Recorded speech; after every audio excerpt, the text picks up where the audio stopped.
Oh boy, we've gotten to this point, eh? We are here. Try to say that in the Optimus Prime voice.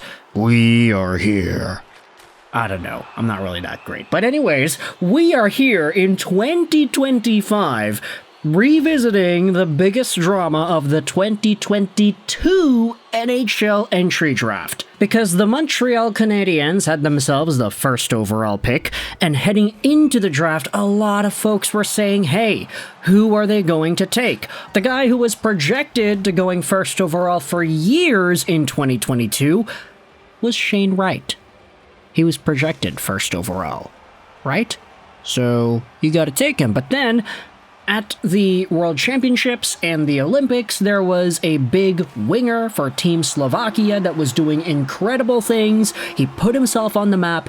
He wasn't too great in regular league play. He was playing for TPS Turku in the Finnish Liga, but eventually you had Juraj Slafkovsky take the first overall spot, and Shane Wright was doomed to not even going second overall.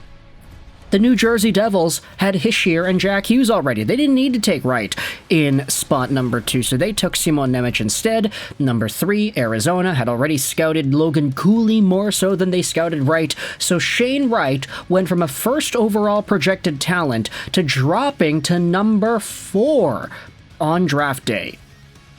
And while he didn't directly say the same thing that Filip Zadina said in 2018, for example, Filip Zadina said, oh, I'm gonna show my revenge to Montreal and all these other teams by filling their nets with pucks, and it was a really bold promise that didn't end up coming to fruition because he didn't really succeed at the National Hockey League level. He wasn't great, that Filip Zadina. But even though Shane Wright didn't have necessarily any bold comments where he said he would fill the Habs' nets with pucks, there was the death stare. There were the interviews. There were the expectations. And for the first season of Shane Wright's NHL career, we already documented how weird the Seattle Kraken were doing things, because they had him up, he played some games, but then they scratched him for 2 weeks, they didn't give him any action, and then he went down to the AHL because he was allowed to do that. And then he was loaned over to the World Junior team for Team Canada, and then he was sent back down into the OHL, and he played over there, got traded in the OHL, played in the playoffs, and then he played the AHL playoffs. It was a ridiculous season for Shane Wright. And throughout it all, we were all wondering, hey, what the hell are the Seattle Kraken doing with this guy? Is this all just really a plight to not burn off a year of his ELC? And it turns out, yeah, it was. They played it perfectly. And the season after, Wright was really good in the AHL. He had 47 points in 59 games played, also had 5 points in 8 NHL games. But now, in 2024, Shane Wright has gone out there and done some pretty good things, this time full-time with the Seattle Kraken. He's played 52 games on the year. He's missed 3. In 52 games, Shane Wright has 29 points. 11 goals and 18 assists. And if you go over to this tweet made by Mike Lemieux, you'll see a screenshot of Shane Wright's point production right beside Juraj Slafkovsky. Slav has 29 points in 50 games this year. So, he has the same amount of points in only 2 fewer games. And a lot of these replies are going out there and saying, okay, Slafkovsky is starting to worry me more and more. Let's hope it's just second year bad luck. You have another reply saying Wright will end up being the better player. And then a few others talking about Slafkovsky just in general. It has been a little bit of a blender this season in regards to Juraj Slafkovsky and how he has played. And now we are seeing commentary like this posted onto the Our Canadian subreddit, or not the Our Canadian subreddit, the Our Habs subreddit. Take a look at this post from a month ago. I get it, it's a month ago, but still, what's Slafkovsky's problem? Hi, I'm Slovak, and due to the time difference, I don't have much time to watch the games live. Our media criticizes Slafkovsky pretty hard that there is something wrong with him. Supposedly, even the coach and the management have raised a warning against him. I want to ask you guys, what's the problem according to you? Is the problem in his game or mental? I was expecting his progress to be bigger, and since I don't see his games, I can only see numbers that aren't great. I can't form an opinion. Thank you for your answers. And a lot of people are going out there and talking about Slafkovsky. He seems to be not moving his feet. It's a confidence problem. He's making bad passes. He seems nonchalant. He needs to take more strides. He's worth criticizing here. He picked up some points at the start of the year and then since has looked completely aimless. And I get that things have gone a little bit better for Juraj the past little while. I mean, he's got 1 goal in his last 5 games, but he's got 5 points in his last 10, so obviously things are looking a little bit better if you change the sample size here and there, but it is worth pointing out how Slafkovsky has not exhibited the same success that we thought he could have at this point in the season so far. Meanwhile, Shane Wright has started to really put things together himself. He's over a point per game in the past 6 games. He's actually on a 6-game point streak. Good on him.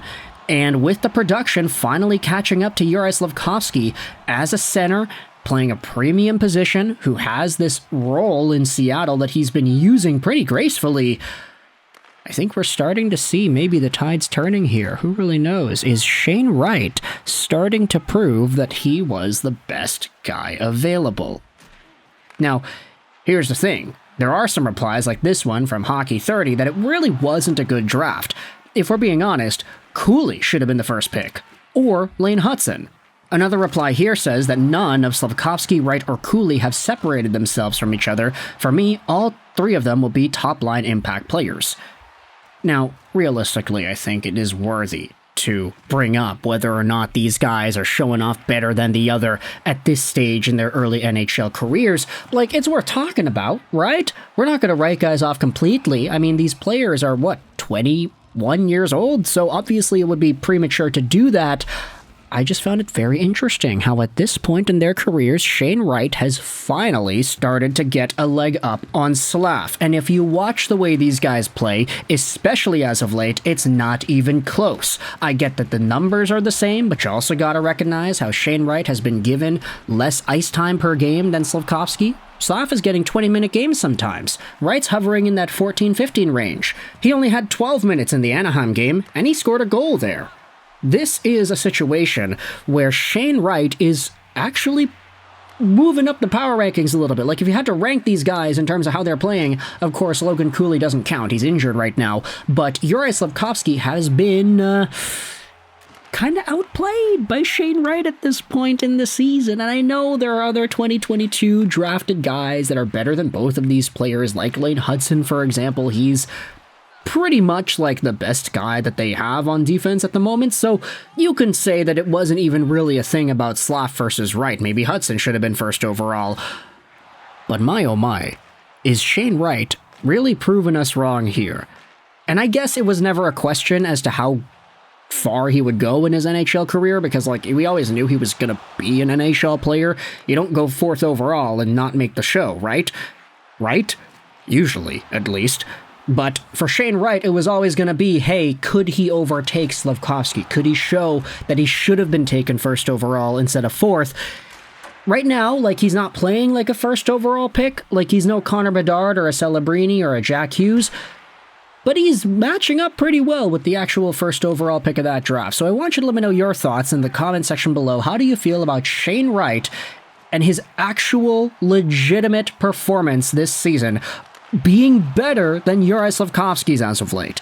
Do you think this is going to continue? Long term, who do you think you'd rather have? If you were to start a franchise from scratch today, and these were your 2 choices, Shane Wright, Juraj Slafkovsky, who would you go with? It's a difficult question because Wright's been playing very well lately. Slafkovsky has been slipping. I want you to let me know your thoughts in the comment section below. Kraken fans, Habs fans, let me know what you think. I hope you enjoyed this video. Juraj Slafkovsky 99.